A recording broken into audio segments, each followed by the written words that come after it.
I'm Daniel. This is Tiffany with Rosenbaum Realty Group, and we are talking about when to evict.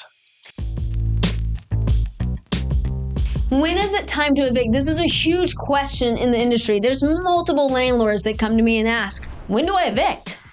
Well, you need to have a process. So the first step to the eviction process or giving notice in Arizona, now make sure you know your laws in your state, but in Arizona, what we do is there's a 5-day notice that you have to give the resident if they have not paid rent. So, for instance, our lease agreements are due on the 1st. They're late after the 1st. So on the 2nd day of the month, we send the tenant or hand deliver, and what's deemed a legal notice is certify or hand delivery.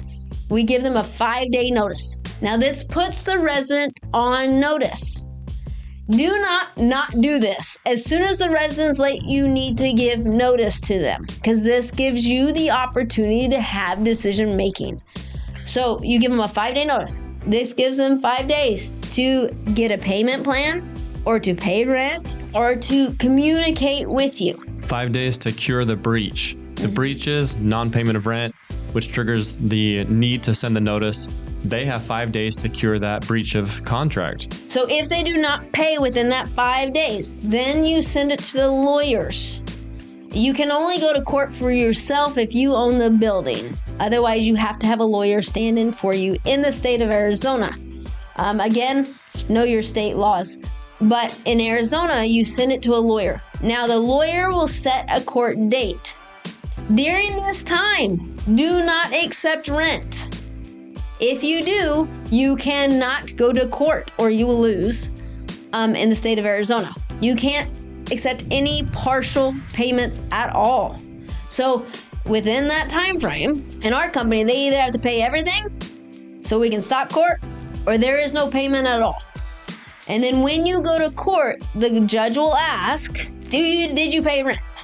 And that is the question. If they paid rent, then he will not side with you. If they did not pay rent, then they give a judgment to the landlord if the landlord prevails. And then this is not the full eviction. This is just a judgment.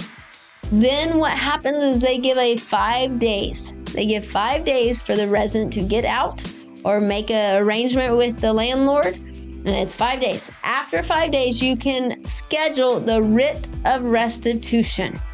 The writ of restitution is where the constable will go out and you have a locksmith meet them to change the locks and get the resident out if they have not been out. And this is where you can gain possession back of the property, and that is the full eviction process.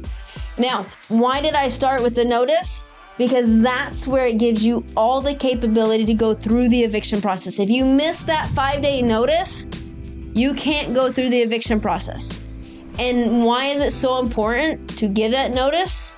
Because you're giving your tenant notice that, hey, if you don't pay, if you don't give communication with me where we make a plan, then you will be going to eviction process and I will be getting the property back. The whole point of the eviction process and why I say you start the eviction process on day 2, you give notice, is because of the fact that if you do not communicate with your residents and let them know the process, then you're going to end up losing them anyways.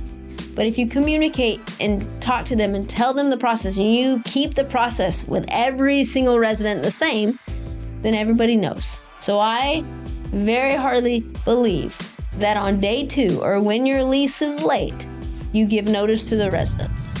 That way they know what's going to happen and what's going on with your property. Key is to communicate effectively, communicate often, and be consistent. 100%. Be consistent with the process. When there's a breach, such as in the case that you explained, non-payment of rent, another breach could be they are breaching because they're disorderly or there's complaints or there's issues. You can give them a 10-day notice of non-compliance for those type of cases and then be consistent with it. And yeah, that's the key to it. So we've had cases where we always want to resolve it with the resident. If they've been a decent resident, it's just that, hey, they fell on hard times and maybe they lost their job. We've had multiple cases where we've gone to court, they came up with the money at court, or they came up with the money right before court, or even after we got the judgment, we've still wanted to work with them and they were able to come up with it right before we were able to get the constable. great. We'd love to have them stay, unless there's other reasons why, that are glaring. Otherwise, we'd love to have them stay as long as they can come up with the money. So we want to hear from you. When do you believe that you should evict? Should there be eviction?